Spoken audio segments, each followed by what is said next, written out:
parce que foofu am na solo trop. c'est-à-dire gis nga arrière congolais yi dañoo am un apport offensif. tey jii su ñu amoon beneen équipe dinañu jël sax yenn risques yi. mais El Hadj Malick Diouf moom itamit tey dafa indi un apport offensif bu am solo trop. loolu moo indi sax ay problème à Elia. loolu moo tax mu gaaw a sonn parce qu'il était obligé de faire des replis défensifs. te nag Wan-Bissaka doo am benn excentré bu mel ni Sadio Mané. ngay bàyyi sa couloir wala yaa ngi dem. Maswaku de l'autre côté doo am benn excentré bu mel ni Iliman Ndiaye nga ne yaa ngi ko fay bàyyi di dem moo tax fi ma ko analyser foofu tamit bokk na sur les clés tactiques du match yi nga xamante ne foog ñu jël ko en considération d'accord daam lu ma xoo sànq et c'est très intéressant mooy courage bi nga xam ne ni Pape Thiaw wane na ko sur ce soir. il a montré déjà face à l'Irlande une première mi-temps mitigée mu def des rectifications dans la deuxième contre l'Angleterre, tu as en face des milliers de terrains de calibre. Declan Rice à la 25e minute de jeu, tu sens qu'il est essoufflé. La productivité dans le jeu, le Sénégal qui domine la première mi-temps. Léegi nag sañ-sañ bi Pape Thiaw di indi ci match. C'est-à-dire il sait comment gérer ses matchs, il est dans la gestion. xoolal contre le Soudan. Sénégal dafa def ñaari mi-temps yu bokkul. Contre Angleterre, Sénégal dafa def premier mi-temps, def deuxième mi-temps bu wute ak la première.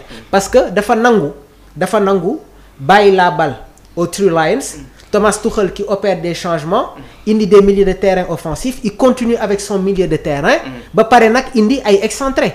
Parce que sañ-sañ moo ko may tey jii mu génnee Sadio Mané indi Cheikh Tidiane Sabaly bien vrai que nag ñu bëri ñi ngi doon xaar encore une fois ñi ngi doon xaar changement bi xaw a teel tuuti.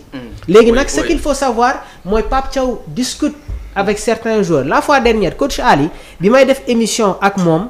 mu ne ma am na ay yenn cadre yoo xamante ne laataa nga leen di génnee foog nga waxtaan ak ñoom avant match am na ay yenn équipe yoo xamante ne am nañu ay star mais du da ngay ñëw rek génnee leen léegi nag nan la ñu war a utiliser Sadio Pape Thiaw wax na ko nee na Sadio est beaucoup plus à l'aise suy jouer dans l'axe parce que lan mi ngi jël âge am na ay apport défensif yoo xamante ne mënatu ko def léegi nag aujourd'hui dans cette équipe am nañu ay joueurs yoo xamante ne am nañu caractère waaye tamit ils sont prêts pour mouiller le maillot de l'équipe nationale du Sénégal.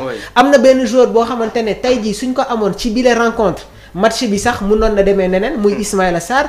tey jii Assane Diao ñi ngi ko doon xaar ni dans la sélection am na blessure moo tax ñëwul donc comme ni ma ko waxee Pape Bouna Thiaw li nga xamante ne mi ngi koy mettre en place yàlla pat mi ngi commencer di jël. léegi nag je pense que aujourd'hui on doit être tous derrière cette équipe il y a 2 matchs yoo xamante ne dañ ko war a dem gagner pression bi jàll na ce sera face à la Mauritanie ak l'autre Soudan ñi ngi ñaan rek encore une fois tey jii peuple bi yépp attitude bi nga xamante ne am nañ ko mu nekk dans la continuité parce que ñun suñu nekkee autour de l'essentiel rek lu ñu bëgg a dem jëli du compliqué et aujourd'hui ce qui waaw bëgg naa tey jii trop nga analyser ma comme man j'ai pas la prétention mais xam naa li nga xam ci football. bëgg naa nga analyser trop tey jii jeu Iliman Ndiaye. waaw dinañ si ñëw maa ngi koy évoqué sànq dinañ si ñëw. jeu Iliman Ndiaye. parce que gis nañ ne tey jii bokk na ci les top dañu ñëw ci les top ak les flop Mahou kam mooy sa top ak ses flop Mamour aussi la même chose mais déjà gis nañ la réaction à chaud bu Bassirou Diomaye Faye Omar maa la koy envoyé moom le président nee na il nous l'avait promis ce matin ils l'ont fait avec courage et discipline nos lions ont allé chercher une victoire précieuse au Congo, rendant fier tout un peuple, mais le travail n'est pas fini. Restons concentrés et unis derrière eux pour franchir les 2 dernières étapes et offrir au Sénégal une nouvelle qualification à la Coupe du Monde. En avant Lyon, le pays tout entier croit en vous. Donc loolu mooy la réaction du président Bassirou Diomaye Faye gis nañ tamit vers 12h 13h woo na ki nga xam ne ni aussi moom mooy Kalidou Koulibaly rien que pour galvaniser ko noo gisee aussi maxu taxawaayu président ci li nga xam ne aussi moom bii les marché. J'ai aimé sànq maa ngi tooñ ni tooñ gars yi fii. ñoom Omar naa la seen président bi moom daa teel a woote de. non mais xam nga j'ai aimé xamul tax. gis nga un président de la République. da ngay oser da ngay gis nga parfois. il faut si tu es un leader yaay jiite. te quoi qu'on puisse dire woo joueurs yi avant un match. micro bi. waaw avant un match. nga woo joueurs yi dafa am lu muy indi. dafa leen di yokk doole. ça les galvanise galvaniser leen. bokk leen motivation. ba pare ak courage. xam nga ne ñun wax dëgg yàlla joueurs yi ñu am moom wax dëgg yàlla moom tuuti nga leen di jaruñoo pousse sax pour ñu tàkk. yow nee leen attaque rek ñu dem. te loolu en fait sax da nga may wax ci top top yi ak flop yi. man pour man côté je vais pas l'appeler parce que flop c'est un mot trop dur.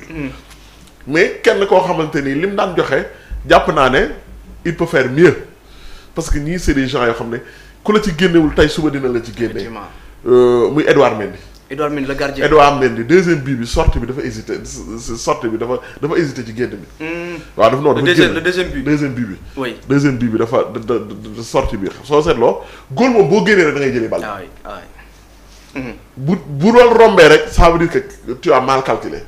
soit génn nga fekk ne jotoo ko. mais boo taxawoon ci camp yi du dugg. parce que y avait beaucoup de défenseurs là-bas. donc mais bon moom c'est quelqu'un boo xamante ni xam nga Edouard Mendy tamit dafay naqaree xas. ndax moom du xas sax mais bon c'est quelqu'un qui nous a toujours habitués à des prestations XXL. donc su dee côté boobu après y a Lamine Camara. il peut faire mieux sincèrement il peut vraiment faire mieux. bon après bon xam nga man dama rus a wax Sadio Mané. mais Sadio Mané par rapport ak lim ñu habitué Sadio Mané mais Sadio Mané. oui quand même Sadio il est en train de faire son rôle de grand frère. on a une génération d'or boo xamante ni moom da leen a tette ci 19 ans la leen jëlee. parfois nit ñi dañu ko mais grand Sadio Mané il a presque 35 ans. 34 ans ou 35 ans. non grand Sadio Mané jaanam wàcc na. 19 ans la leen jëlee ñu ci gën a bëri ay ñoom Pape Matar Sarr nii. depuis 2011 olympique. non bu ñuy fekk ci Sadio Mané équipe A. boobu ñoom ñooy am ay 19 ans 18 ans. oui yàgg na ci quand même. est-ce que yaa ngi dégg. mu leen di accompagner di leen accompagner ba ñëw ak ñoom fii donc Sadio Mané pour man xam nga lan te ñëpp xam nañ ne c'est normal et bon c'est nit la da ngay. mais est-ce que loolu aussi moo nekk excuse Makhou. mais loolu dans des matchs comme match bii nii dañuy soxla apport am. mais est-ce que d'accord nga tamit ne Sadio Mané li muy raté équipe nationale li muy match choc yi li muy décevoir bëriwul. effectivement Sadio li muy décevoir ci match choc bëriwul ah. c'est ça.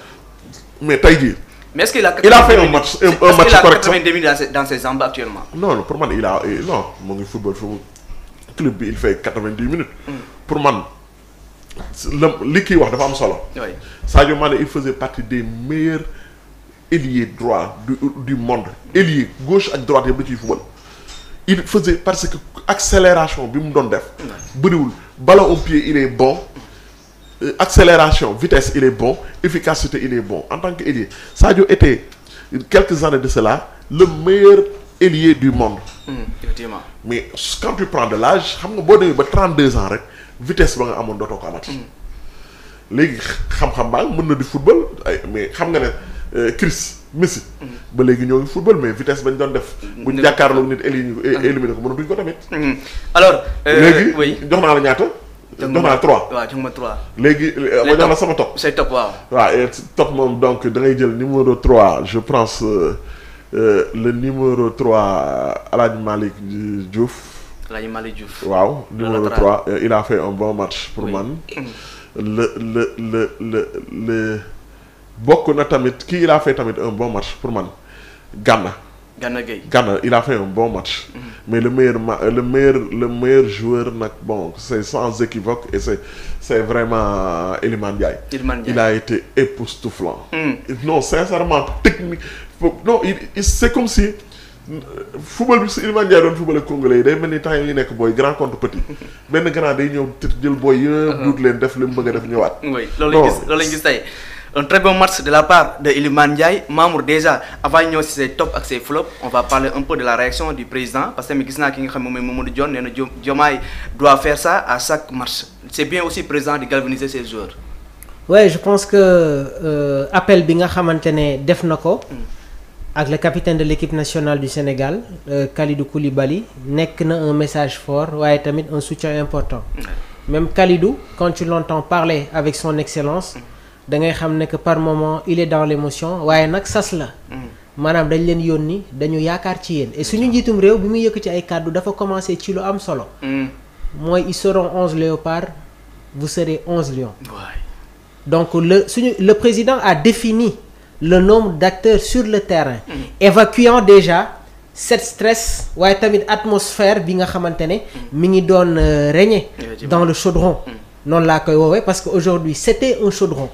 léegi nag football toll na fenn foo xamante ne Abdourahmane il faut avoir du caractère. le président de la République soo koy dégg muy wax mi ngi wax ak benn caractère waaye Kalidou Koulibaly tamit mi ngi koy tontu ci caractère et caractère boobu noonu tey jii moom la ñu